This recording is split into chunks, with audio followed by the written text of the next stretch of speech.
जय श्री कृष्णा। नमस्कार साथियों, आप सभी का स्वागत है हमारे YouTube चैनल में। मैं ज्योतिषाचार्य कैलाश पांडे सोबरी आप सभी मित्रों का स्वागत करता हूँ। साथियों, आप सब श्रवण कर पाएंगे भागवत जी को। आप माघ महीने के प्रारंभ से ही भागवत जी को नित्य प्रति श्रवण करते हुए आ रहे हैं साथियों, और 2 जनवरी से आप भागवत जी के पाठ को सुन रहे हैं, भागवत जी को श्रवण पान कर रहे हैं साथियों। आइए हम आज भागवत जी को श्रवण करें। सबसे पहले भगवान श्री कृष्ण को प्रणाम, भागवत जी को नमस्कार करके प्रवेश करें। हरि ओम कृष्णाय वासुदेवाय हरये परमात्मने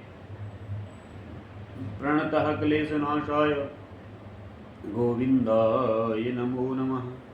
हे कृष्ण करुणा सिंधु दीनबंधु जगतपते गोपेश गोपिका कांत श्री राधा कांत नमोस्तुते। जय जय श्री राधा रमण और जय जय नवल किशोर और जय गोपी चित चोर। प्रभु जय जय माखन चोर। बोलिए श्रीमद् भागवत महापुराण की जय। श्री सुखदेव जी महाराज की जय। जय जय श्री राधे, जय जय श्री राधे, जय जय श्री राधे श्याम। अथ द्वादशोऽध्याय, प्रथम स्कंद का 12वां अध्याय। परीक्षित जी का जन्म। सौनक उवाच अश्वत्थामानमोपसृष्टेन ब्रह्मशिष्णोरुतेजसा उत्तराया हतो गर्भ ईसेना जीवतः पुनः। सौनक जी ने कहा कि अश्वत्थामा ने जो अत्यंत तेजस्वी ब्रह्मास्त्र चलाया था उससे उत्तरा का गर्भ नष्ट हो गया था, परंतु भगवान ने उसे पुनः जीवित कर दिया। उस गर्भ से पैदा हुए महाज्ञानी महात्मा परीक्षित के, जिन्हें सुखदेव जी ने ज्ञानोपदेश दिया था, जन्म कर्म मृत्यु और उसके बाद जो गति उन्हें प्राप्त हुई वह सब यदि आप ठीक समझे तो कहें। हम लोग बड़ी श्रद्धा के साथ सुनना चाहते हैं। क्या? सूत जी कहते हैं कि धर्मराज युधिष्ठिर जी, यदि आप अपनी प्रजा को प्रसन्न रखते हुए पिता के समान उसका पालन करने लगे, भगवान श्री कृष्ण के चरण कमलों के सेवन से वे समस्त लोगों में भोगों से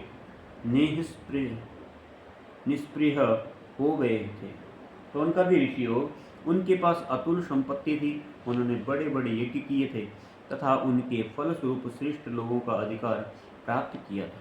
उनकी रानियां और भाई अनुकूल थे, सारी पृथ्वी उनकी थी, वे जम्बूद्वीप के स्वामी थे। उनकी कीर्ति स्वर्ग तक फैली हुई थी। उनके पास में भोगने की ऐसी सामग्री थी जिसके लिए देवता लोग भी लालायित रहते हैं, परंतु जैसे भूखे मनुष्य को देव भोजन के अतिरिक्त दूसरे पदार्थ नहीं सुहाते, वैसे ही उन्हें भगवान की सिवा कोई दूसरी वस्तु की आवश्यकता नहीं है या सुख नहीं देती।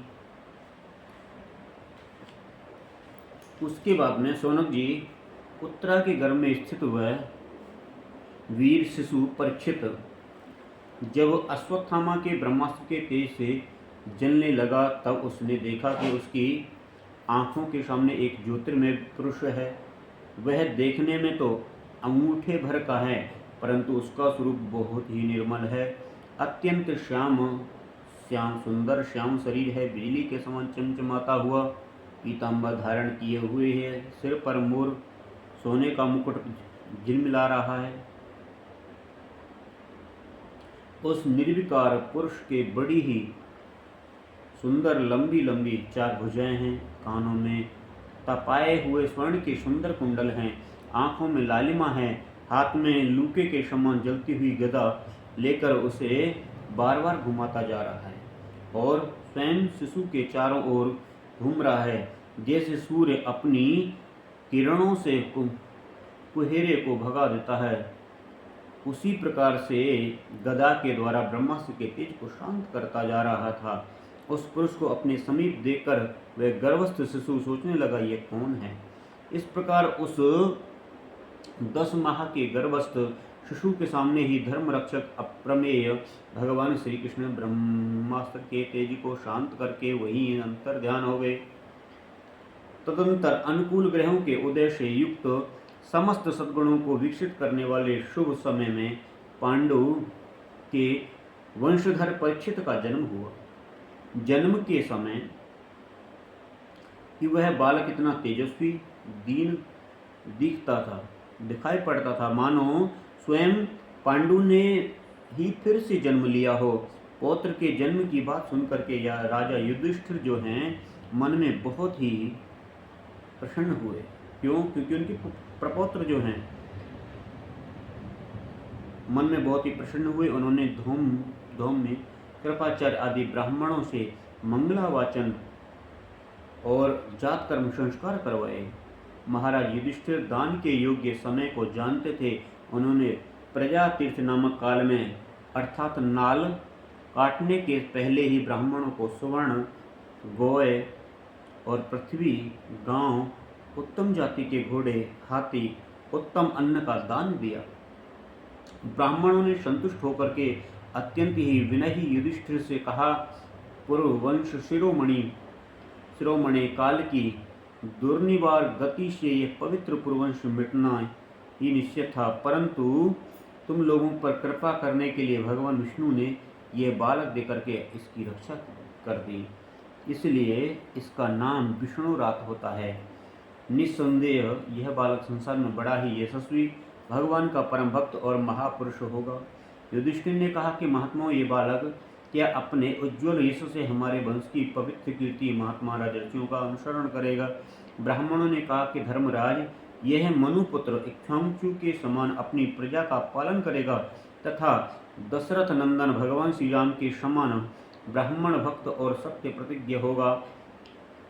यह उसी नर नरेश शिवी के समान दाता और शरणागत वत्सल होगा तथा याज्ञिकों में दुष्यंत के पुत्र भरत के समान अपने वंश का यश फैलाएगा। धनुर्धरों में शस्त्रबाहु अर्जुन और अपने दादा पार्थ के समान अग्रगण्य होगा। यह अग्नि के समान दुर्धर्ष और समुद्र के समान दुस्तर होगा। यह सिंह के समान पराक्रमी और हिमाचल की तरह आश्रय लेने योग्य पृथ्वी के सदृश तितिक्षु और माता पिता का के समान सहनशीलता वाला होगा, सहनशील होगा। इसमें पिता में ब्रह्मा के समान समता रहेगी। भगवान शंकर की तरह यह कृपालु होगा। संपूर्ण प्राणियों को आश्रय देने में यह लक्ष्मीपति भगवान विष्णु के समान होगा। यह समस्त सद्गुणों की महिमा धारण करने में कृष्ण का अनुयायी होगा। रंतदेव के समान उदार होगा, ययाति के समान धार्मिक होगा और धैर्य में बलि के समान हो, और भगवान श्री कृष्ण के प्रति दृढ़ निष्ठा में यह प्रहलाद के समान होगा। यह बहुत से अश्वमेध यज्ञों का करने वाला और वृद्धों का सेवक होगा। इसके पुत्र राजर्षि होंगे। मर्यादा का उल्लंघन करने वालों को यह दंड देगा। यह पृथ्वी माता और धर्म की रक्षा के लिए कलयुग में भी दमन करेगा। कलयुग का भी ये क्या कर देगा? दमन कर देगा। ब्राह्मण कुमार के शाप से तक्षक के द्वारा अपनी मृत्यु सुनकर के सबकी आसक्ति छोड़ देगा और भगवान के चरणों की शरण लेगा। राजन, व्यास नंदन सुखदेव जी से यह आत्मा के यथार्थ स्वरूप का ज्ञान प्राप्त करेगा और अंत में गंगा तट पर अपने शरीर को त्याग कर निश्चय ही अभय प्रद प्राप्त करेगा। ज्योतिष शास्त्र के विशेषज्ञ ब्राह्मण राजा युधिष्ठिर को इस प्रकार बालक के जन्म लग्न का फल बतलाकर और भेंट पूजा लेकर के अपने घर को चले गए। वही ये बालक संसार में परीक्षित के नाम से प्रसिद्ध हुआ, क्योंकि वह समर्थ बालक गर्भ में ही जिस पुरुष का दर्शन पा चुका था उसका स्मरण करता हुआ लोकों में उसी की परीक्षा करता रहता था। देखें इनमें से कौन सा वह है जैसे शुक्ल पक्ष में दिन प्रतिदिन चंद्रमा अपनी कलाओं से पूर्ण होता हुआ बढ़ता है, वैसे ही वह सुकुमार अपने गुरुजनों के लालन पालन से क्रमशः अनुदित बढ़ता हुआ शीघ्र ही सयाना हो गया। इस समय स्वजनों के वध का प्रायश्चित करने के लिए राजा युधिष्ठिर ने अश्वमेध यज्ञ के समान भगवान की आराधना करने का विचार किया, परंतु प्रजा से वसूल किए हुए कर और दंड जुर्माने की रकम के अतिरिक्त और धन न होने के कारण से वे वही चिंता में पड़ गए। उनका अभिप्राय समझ करके भगवान श्री कृष्ण की प्रेरणा से उनके भाई उत्तर दिशा में राजा मरुत और ब्राह्मणों द्वारा छोड़ा हुआ बहुत सा धन ले आए और उससे यज्ञ की सामग्री एकत्र करके धर्मभीरु महाराज युधिष्ठिर ने 3 अश्वमेध यज्ञों के द्वारा भगवान की पूजा की।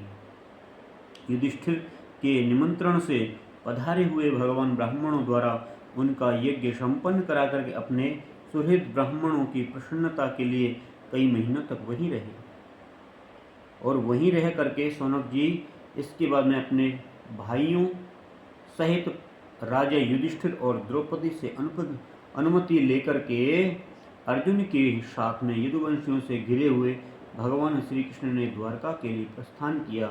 इति श्रीमद्भागवते महापुराणे पारमहंस्यायां संहितायां प्रथम स्कंदे नेमिषि योपाख्याने परीक्षित जन्म द्युत्कर्षो नाम द्वादशोऽध्यायः। कृष्णाय वासुदेवाय हरे परमात्मने प्रणतः क्लेशनाशाय गोविंदाय नमो नमः। आवाहनं न जानामि न जानामि तवर्जनं पूजां चैव न जानामि क्षमतां जगदीश्वर। बोले कृष्ण कन्हैया लाल की जय, बांके बिहारी लाल की जय। गोविंद मेरो है गोपाल मेरो है, गोविंद मेरो है गोपाल मेरो है।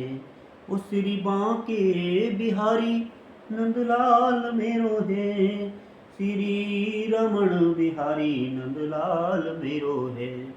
गोविंद मेरो है गोपाल मेरो है, गोविंद मेरो है गोपाल मेरो है। श्री अवध बिहारी नंदलाल मेरो है। बोल बांके बिहारी लाल की जय। जय जय श्री राधे, जय जय श्री राधे, जय जय श्री राधे, जय जय श्री राधे। जय हो श्रीमद्भागवत महापुराण की जय।